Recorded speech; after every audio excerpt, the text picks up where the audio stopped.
Hello everyone, and welcome to this webinar today. I'm Francis Seeley from GlobalNet 21, and this is one of the regular webinars we do where we look at big issues that face us globally, nationally and locally. And today we're going to look at collaboration, and we're doing this with Tracy Stream and Marina Filetto, who's with us today, and who will be asking the questions with me. And we've got Gill Tiney with us today. Now Gill runs a group called Collaboration Global, and she believes collaboration is our natural state of being, if you like. It's what we do. And so she set up a project and a website and an initiative to try and get people at a global level to collaborate more. So Gill, thank you for joining us today. And maybe we could start by asking you if you could tell us a little about yourself and why you have this real passion for collaboration. Absolutely. I think, well, it's our natural state to start with, Francis. It's how we are when we're little. It's what we naturally do. And over the course of time, it kind of gets beaten out of you. We get conditioned out of collaboration. If you collaborate at school, it's known as cheating. If you're sharing your homework, somebody's like, you can't do that. So we're like, oh no, I'll do my own thing. So I think from a very early age, I've wanted to encapsulate other people into projects and ideas. And over the years, I became a teacher, so dealing with young people and inspiring them to connect and collaborate themselves. And we had some weird and wacky projects at school that I'm really, really proud of that took over the whole school. And when the head teacher went off on the school trip, I'm like, great, what are we going to do? And we created whole citizen societies. We had parks, the kids created everything. And out of the mouths of babes, just reality and truth dawns, and it kind of stays with you. So as my business life continued, I had started and ran several businesses with my husband and on my own. And I'm a business coach. That's kind of what I do. And then I came across this other chap who was very passionate about what was wrong with the world. Education system's wrong, and political system, well, that's crazy. And what about the monetary system? And what about the media? I was like, oh, hang on, all right. And he had a point, and I'm like, yeah, this is true. So he was focusing on the negative, what's wrong, and I'm like, so what's the solution? And you think, well, top down, what can you do? Because I don't know about you, but I think some of the leaders in this world, not quite got the hang of it, have they? Really, bless them. They're not quite doing what they should be, because it's all about ego. It's all about I'm right, you're wrong. You've got to do it my way. What if it was different to that? So between me and this other guy, we set up this community at that time that was known as Be Collaboration, and we understood and we were teaching people that the essence of collaboration is about who you are being. It's like this okay, well, let's go through that step by step, shall we? And go through the things that you're doing. That was the beginning. Sure. So, Marina, do you want to take it up from here? Yes, so happy to be here again, and hi everybody, of course. And this collaboration is actually at the core of who we are as humans. And it is easy to imagine how to collaborate at a local level, of course. But how do you get collaboration at a global level or across borders? Well, I think in some industries it's more natural. So music industry, for instance, you often hear of people talking about collaboration. I think any collaboration has to start with the individual. It sounds a bit the wrong way around, doesn't it? But people I find that can collaborate have a greater self-awareness. They understand who they are, they understand what the impact they want to make, what legacy they want to leave, and they really understand what their limiting beliefs they might have got rid of, or the triggers that they have. When they understand that, and 2 or 3 people come together and they're following their passion, and they're following their vision for not only their life, but how to make an impact for others. And that is the important thing, is being able to make a difference in other people's lives. We start from a small space on the grassroots level. And then as time goes on and people adopt this culture of how can I help you, rather than what we currently have of what's in it for me, then we can start to have a shift. We can start to reach a tipping point where people can see things and understand that they have the power. We all have the power to make a massive difference in our world. Yeah, I'll stop there. So, okay, but that's fine. But you talked about your mission or your vision, and I guess the two are slightly different. Mm-hmm. Tell us what that is, because I'm not sure what you're trying to achieve. What is your end result? What's your, the thing you really want to do? Okay.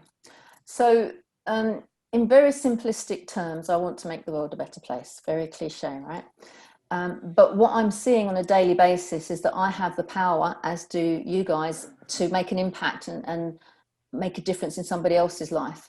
So my vision is to teach the world to collaborate at a way that is a natural, true collaboration, not necessarily the collaborate that we understand in today's world, a collaborate that's driven by fear and scarcity and competition, but a collaboration that's driven by love, superpower. It's not a softy skill, it's a superpower, love, connection to yourself and others, and abundance.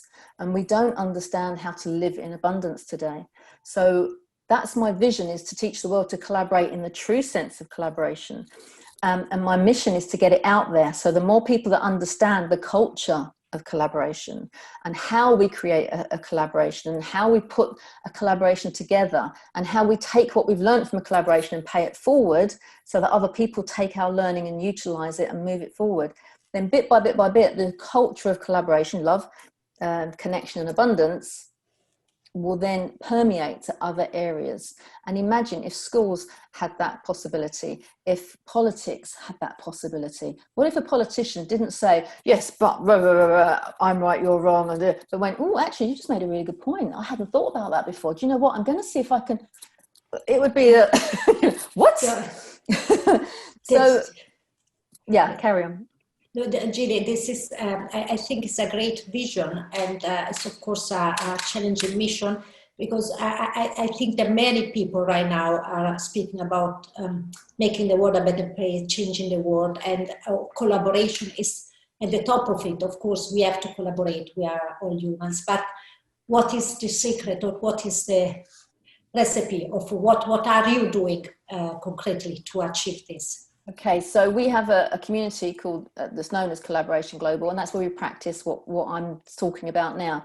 We practice what it is like to be collaboration. We practice what it is like to live in abundance. We practice what it is like to live and put your ego to one side, to allow yourself to be challenged, and ultimately to be the best you that you can be. So it's a safe space where you can try stuff out, where you're allowed to say, I've had a really bad day.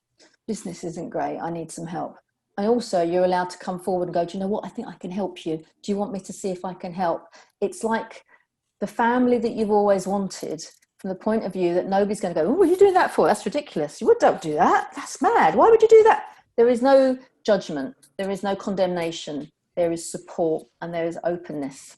So it's practicing the culture at the moment in a very, very small way. But if we take that and we build it, if you look into the works of David Hawkins, and he talks about the levels of consciousness and emotion, and how you have the opportunity to stretch what you're doing. If you go by his calculations, we only need like 800 and something people to tip over into the UK, so that people can be connected to someone that knows the culture of collaboration and that can learn from each other. Gilly, sorry, but what do you do concretely? Can you? So we meet. Please make some example of what is your community? Okay, so we meet monthly on a regular basis. We meet with guests, so we can kind of share with them what we're up to. But we also meet amongst ourselves, and amongst ourselves, we also have a platform that we go on where there is regular teaching. There are videos, there are downloads, there are all the kind of usual things. But it's all based around how to collaborate in an effective way, as well as taking the mindset and taking the culture of collaboration and putting it into personal development, and putting it into business development, and putting it into paying it forward and collaborating and how that works. So it's just making available the way we teach each other, because nobody has all the answers. I don't have all the answers. We're just starting out. Nobody has all the answers around collaboration, but by practicing it in the community, we've got an opportunity to share what we learn. You talk about David Hawkins. Is that the person who wrote the book Blessed Assurance? Not Blessed Assurance, but about all the voluntary groups that are growing in society, and that in combination they're a huge power. I don't know if he's written so many books, to Yeah. be fair, Francis, he might have done, but yeah, it's a really good point. There are so many groups out there, and that's why I love partnering up with different people. So one of our brilliant partners is B1G1, which is technically a charity, but it's business for good. And it's about buy one, give one. So basically any income that a business has, they can then donate to B1G1 for one of their many, many causes. And you get to identify what cause you're aligned with and what values connect you based on the UN global goals. And then you can support that organization. So perfectly, yeah, charities, all of those kind of people are doing altruistic work, volunteering, and they're all living in abundance, basically, and they just probably haven't identified that that's something that they do. Your online, efforts are quite interesting because, in a way, they sound a bit like the 19th century communities, like Robert Owen's New Harmony and all that. But online, you're trying to create a community online, a Woodstock online. It's not singing, but talking to each other. Am I being fair, or is that sort of a... Well, we started offline to start with, Francis. That was quite interesting because people would come to us to say, I want to get involved. What do I do? How do I join? And we're like, well, there isn't really anything to join. It's just a conversation. We're just trying stuff out. So then we started having meetings, and they quickly grew from just a little meeting in Hertford to, well, there's one in Essex and there's one in Surrey and London and Liverpool and various other places. And of course, the pandemic hit, so we had to go online.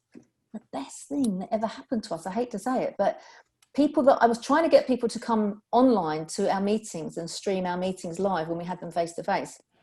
People weren't interested, but now they crave the energy of each meeting. And I thought, Zoom, it's not going to work. They're not going to be able to hug each other like they do in the face-to-face meeting. What? It's not going to. But actually, we're getting double, triple people in the room, and more people are interested in it than we were face-to-face. So who's the fool now? It's like, wow, I should have done it years ago. It truly is a global space now. And you talk about connecting at a deeper level and refer to authentic connections. What does this mean, offline or online? Okay, I've got lovely stories. A lot of people come to us and go, so what's in it for me and how much am I going to earn? And I'm like, well, I could give you examples of how much you're going to earn out of it. You know, people that say, oh, in my first 3 months, my bottom line went up 26k a month. And I'm like, yay, good for you. That's not what this is about. Although that will happen naturally, because when good people come together, they want to help each other and they pass business to each other. But the stories that I love is like one guy who said that because of the community, he was able to pick the phone up to his dad, who he hadn't spoken to for 7 years. Because of the culture, he was able to forgive his dad for the problem that they'd had. We never really found out what the problem was, but his dad then got to meet his children. So his dad got to see his grandchildren for the first time in 7 years. And they had a relationship for a year before the dad died. So to me, that is what the community is about, coming together to support each other. Somebody else said that they'd been a functioning alcoholic all of their adult life, and he was hitting 50. And because of the community, he's been 2 years sober. That's the sort of thing I'm talking about. And in fact, in January, we were just going, you've been in this community for a year now, 2 years now. What's it meant to you? What have you got from it? And one lady said, well, truly, honestly, if it wasn't this community, I'd be dead now. But from listening to you talk about it, it seems to me you've got a general mission to make people collaborate and create, I think, what you call authentic relationships or authentic connections. But you also have a business side as well. And do they sit side by side easily? Well, we tried to separate them at one point, and we had the business side and then we had the community side. But I'm like, when people say, oh, it's nothing personal, it's just business. I'm like, well, that's rubbish. It is personal. Of course, you can't be mean to someone and then go, oh, but we're still friends, aren't we?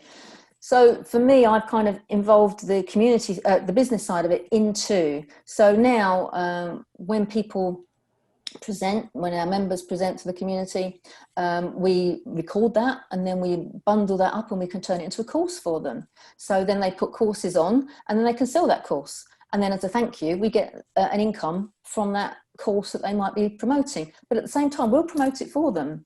We do a lot of promoting of our members. So when they get extra gigs or anything, if they're like, wow, because of Collaboration Global, I got this gig, they'll pay us some thank you very much money, referral fee or whatever you want to call it.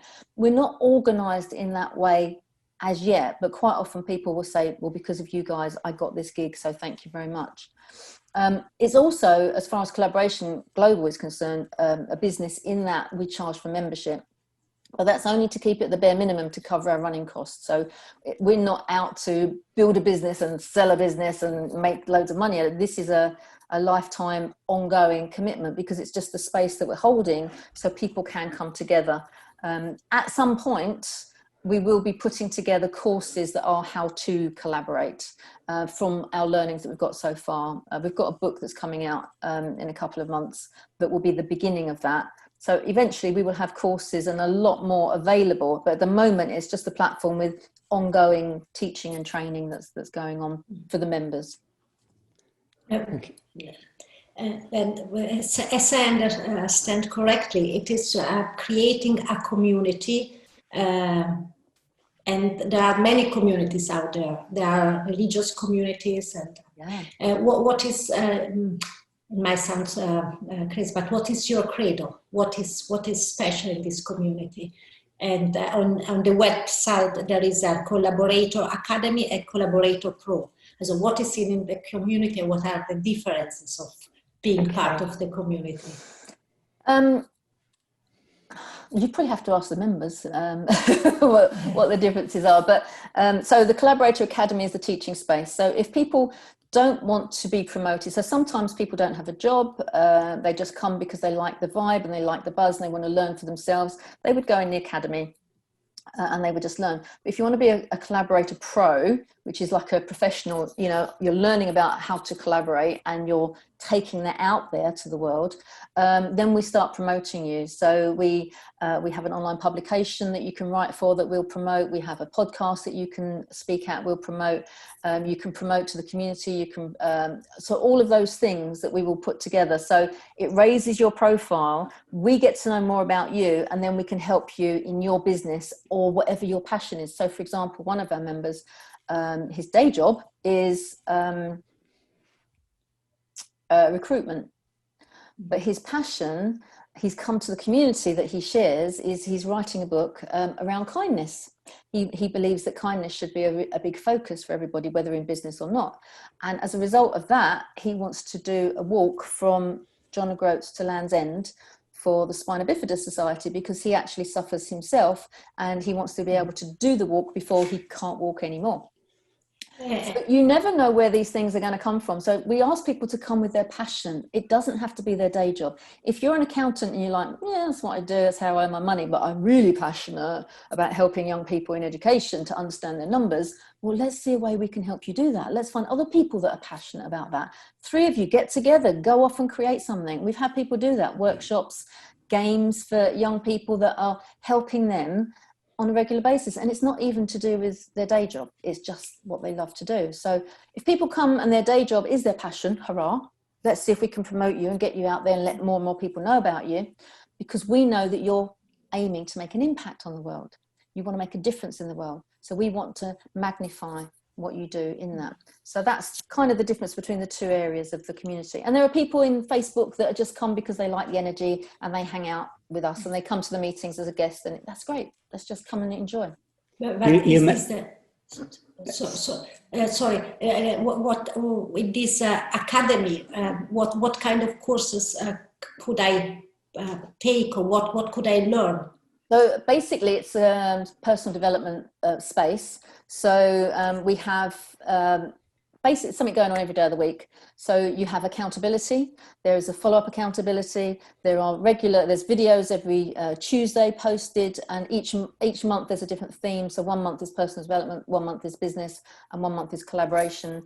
You get downloads and PDFs, you get live Q&A sessions, and you get to come to the meetings as well, the members meetings, which are quite full on about the culture, about how we help each other, and getting to know about each other as well, and building those relationships.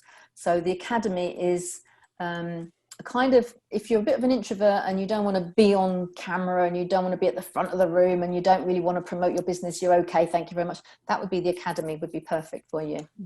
You talk about on your website about this term giving impacts. What sort of things you mean by impacts? For example, I've looked at some of the stuff that you've got on healthcare, clean water, and your work with children. So, I mean, that's not business, is it? I mean, that's actually doing good. So tell us about that side of what you do, because that's really interesting. It's lovely. There are so many partnerships that I'm sort of connecting to and finding, but this is the one that I'm sort of most proud of at the moment. This is directly connected to B1G1, which is Business for Good. Buy one, give one kind of thing. And through their website, we choose the impacts that we want to make, and they can be anywhere in the world. So we have a team of collaborators that get together on a monthly basis and they go, right, what impacts are we going to create this month? And then as a result of their choice and their collaboration, they decide what UN goals that we're going to follow, and then they decide what projects we're going to commit to. And we've given children in the UK pens, pencils, packs, when they can take to school if they're struggling with all the basic essentials that you need at school.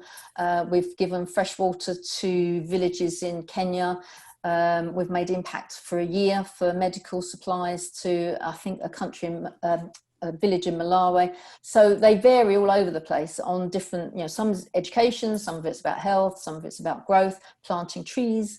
Anyone that we introduce to B1G1, then they gain more impacts from B1G1 and we gain impacts as well. So quite often it's about offsetting your carbon footprint. So in the old days, if you travelled in to see somewhere and you knew that your carbon footprint was one car ride, one train ride, they can calculate for you how many trees can be planted, and then you can make an impact and make a donation to offset your carbon footprint, which is really cool. Right now, you just said that through COVID you become more present online, but you have actually also the ambition to have local groups in different city across the world. Do you have many of these groups, or what is your idea about this? Okay, so I've kind of changed where I was before. I used to love the face-to-face in meetings, but now because of the environmental impact, I'm a bit loath to set them up every month for like 20, 30, 50 people to come to one place to have a nice conversation and then all go away again. It seems crazy when you can just sit at your laptop and all get together and have exactly the same conversation. So I'm thinking that we're going to stay online for the foreseeable future. But what I was thinking as well, now we have international members as well. Wouldn't it be lovely if one day a year, or maybe a 2-day conference or something, in a major city around the world, every year is a different city, we have a conference. I would love to do that and get our guests, our members to present, to teach, to spend that time together, and then say to people, don't just come for the conference, you have to come as a holiday. Right? So wherever you are in the world, if we're going to go to Brazil, where one of our members is, then, let's all go to Brazil, but for have a holiday, and then if you can't make it, then you can still catch it and we'll stream it live as well. So the bigger we get, there will be conferences once a year, and then we will facilitate through our platform. Just go and hang out, just go and you can see on the platform who's close to you. You can see all the members. You just contact them and say, hey guys, there's 6 of us in a 5-mile radius. Do you fancy going down the pub tonight? You can do things off the cuff. It's a very clever way of the platform working, that you can really stay connected to people that are geographically close to you, industry-wide close to you, passion-wide close to you. You've got all those kind of connections to see who else is interested in those different things and how you can connect. We even have a session once a month which is called Evolve, which is like going down the pub but online. So when you go down the pub and you have a really good conversation, go, oh, that's really interesting, I didn't know, that's fascinating.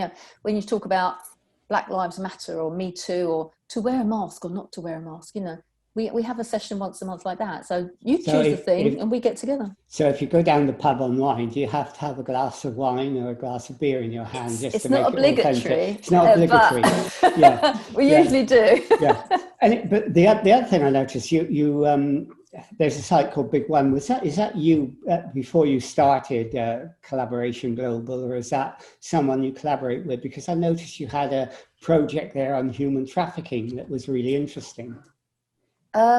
Was that B collaboration or Yeah, B collaboration. B collaboration. Yes, I started that with somebody else, and it was great. The first 2 or 3 years were fantastic because we were both on the same mission.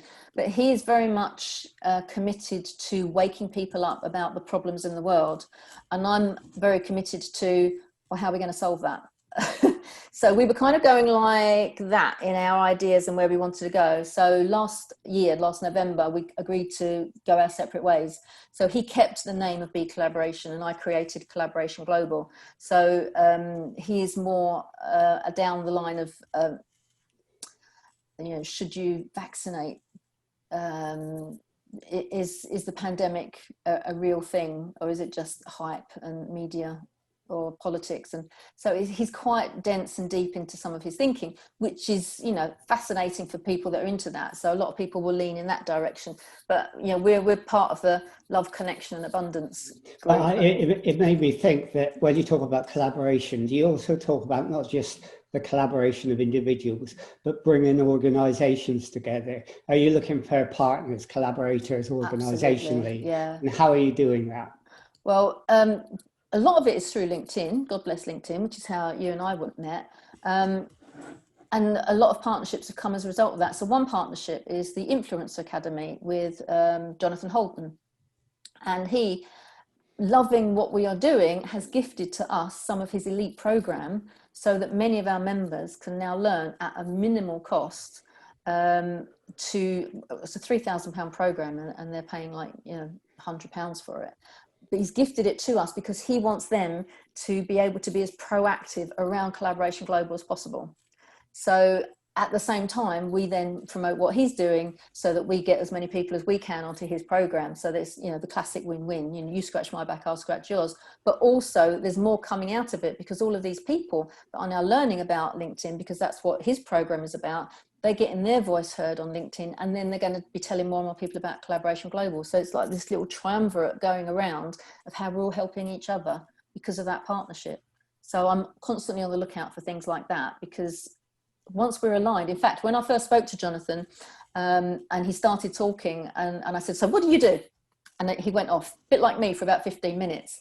And I said, have you been stalking me? I said, you've just said exactly what I was going to say, because he was on such the same page as me that the words that were coming out of his mouth were like, whoa, this guy is on my, we were so aligned, it wasn't true.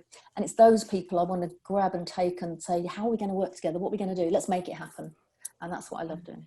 It seems to me clear that people are really looking for communities. Yeah. And that you probably really offering people what they are looking for, also a new kind of community, and at the same time you see this is the way to save the planet, or to make the world a better place, and to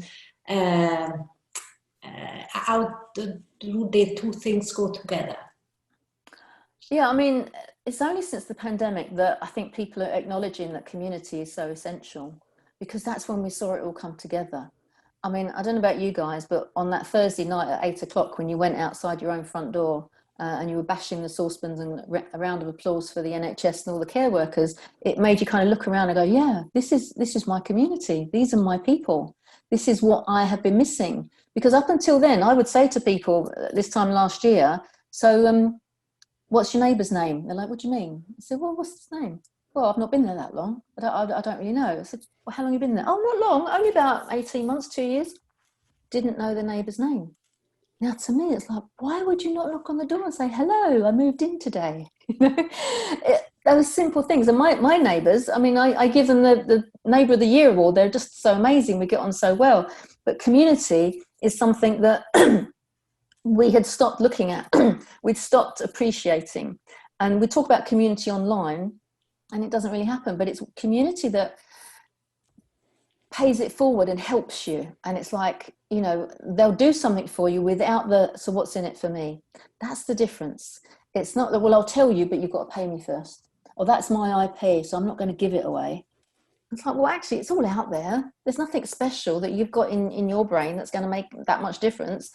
Give something away, and then people get closer to you and get to know you, and then they want to pay you for it as well. So don't worry. So community is really, really important.